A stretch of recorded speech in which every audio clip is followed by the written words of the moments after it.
Company है, ये वोकार्ड की ही कंपनी है। वोकार्ड के भी कुछ फाइलें सेबी में गई हुई हैं, केसेस सेबी डील कर रही थी।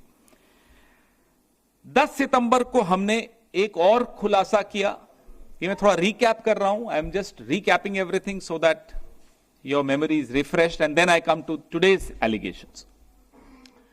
10 सितंबर को हमने एक और खुलासा किया कि माधवी जी ने सार्वजनिक तौर पे कहा कि Agora Advisory Private Limited dormant हो गई थी जब से वो सेबी में आई। वो गलत बयानी थी, वो झूठ था।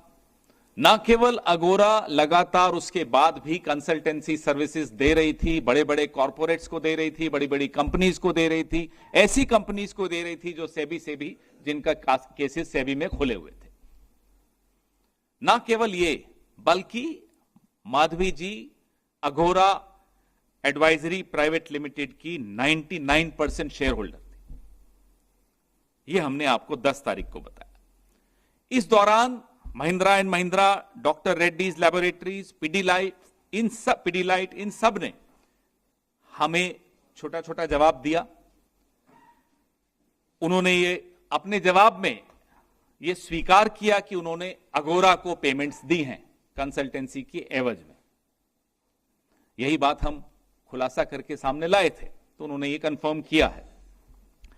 क्योंकि ये पेमेंट्स जो माधवी जी के पति की कंपनी, वैसे तो माधवी जी 99% शेयर होल्डर हैं, लेकिन जॉइंट कंपनी को जो कंसल्टेंसी की मार्फत ये पेमेंट्स आई हैं, वो section 5 code on conflict of interest of members of board 2008 की अवहेलना करता है, उसको वायलेट करता है। यही हमारा पॉइंट था, यह साबित हुआ। इसके बाद महिंद्रा ने अभी तक जवाब नहीं दिया इस बात का कि जो धवल बुच साहब को पर्सनली भी एक सैलरी गई और उनकी कंसल्टेंसी कंपनी अघोरा को भी पैसा दिया, इसके बारे में कोई स्पष्टीकरण महिंद्रा एंड महिंद्रा ने अभी तक नहीं दिया। क्या महिंद्रा एंड महिंद्रा को नहीं पता था कि धवल जी की पत्नी सेबी में है? केवाईसी नहीं हुआ था क्या? हम सबको तो अकाउंट खोलने में केवाईसी होता है, क्या इन्हें मालूम नहीं था क्या? आप धवल बुच साहब को पर्सनली भी पैसा दे रहे हो, उनकी कंपनी को भी पैसा दे रहे हो। 4.78 करोड़ पर्सनली दिया, 4 करोड़ 78 लाख और 2 करोड़ 59 लाख अघोरा एडवाइजरी को दिया, तथा कथित डोरमेंट कंपनी को दिया। So called dormant company got this money from companies which SEBI was adjudicating. This is our point. अब जवाब में आप, माधवी जी ने भी कोई जवाब दिए, मैं देख रहा था। जवाब में आप कहें कि साहब हमारी ये क्वालिफिकेशन है, आप बोले पवन जी आपने ये क्यों किया, सवाल आप मुझसे पूछें तो क्या मैं अपनी डिग्रियां गिनाऊंगा? मैं आपको जवाब दूंगा कि मैंने ये गलत किया, सही किया, जो भी किया। आप डिग्रीज का, हम आपकी बहुत कदर करते हैं। I am sure you are good at what you do, हमें आपसे कोई आपत्ति नहीं है, ना आपसे कोई पर्सनल कोई दुश्मनी है। लेकिन the question is to SEBI, the question is to the chairperson SEBI, the office of chairperson SEBI. Any conflict of interest in SEBI, in that institution of SEBI has a direct bearing on the crores and crores of people who invest in stock market. हमारे सवाल सेबी की chairperson की कुर्सी से हैं, इस संस्था से हैं, क्योंकि कोई भी हितों का टकराव जब होता है तो उसका खामियाजा, उसकी कीमत करोड़ों उन लोगों को, मिडिल क्लास के उन लोगों को चुकानी पड़ती है जो शेयर मार्केट में निवेश करते हैं। अब मैं अपनी आज की खुलासे पे आता हूं।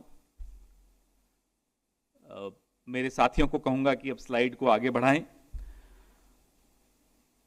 पहला खुलासा तो ये कि 2017 से 23 के बीच में माधवी जी होल टाइम मेंबर और उसके बाद सेबी की चेयरपर्सन की हैसियत से, तभी बन चुकी थी होल टाइम मेंबर 17 में, लिस्टेड सिक्योरिटीज में ट्रेडिंग कर रही थी। आप टेबल दिखाइए, ये टेबल है 17-18 का टेबल आपके सामने है। 4 करोड़ 72 लाख, 18-19 में 19 करोड़ 54 लाख, 19-20 में 2 करोड़ 6 लाख, 20-21 में 6 करोड़ 91 लाख। ये आपके सामने है। टोटल 36 करोड़ 96 लाख, लगभग 37 करोड़ की इन्होंने ट्रेडिंग लिस्टेड सिक्योरिटीज में की है। आप कहेंगे तो क्या हुआ? तो उसका जवाब यह है कि ये भी सेक्शन 6, ये सेक्शन 6 इसमें है, आपको मैं दे रहा हूं, of SEBI's code on conflict of interest for members की अवहेलना है। ये कॉन्फ्लिक्ट ऑफ इंटरेस्ट है, ये वायलेशन है, ये सीधे सीधे वायलेशन की कैटेगरी में आता है। आप अपने जवाब में लिखती हैं मैंने बता दिया था, माफ कीजिएगा, मुझे याद है लेटरल एंट्री पहले हुई थी।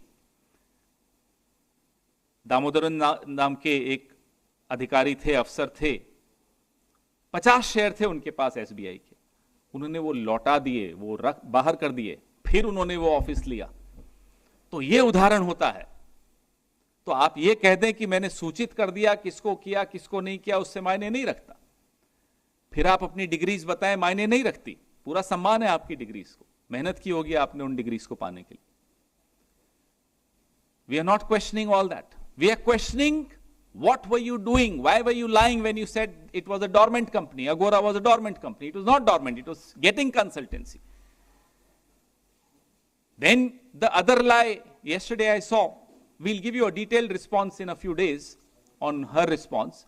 The other lie we saw yesterday कि जब मैं अपना घर किराए पे दे रही थी, मुझे नहीं मालूम था कि वो कंपनी वोकार्ड से रिलेटेड, आपसे भी में है। आपको तो अपने ऑफिस को, एक पीए को, क्या पियोन को बोलना है कि जरा चेक करना गूगल पे ये कंपनी किसकी है। हमें मालूम पड़ गया, आपको मालूम पड़ने में देर हो गई। ये कैसे मान सकते हैं?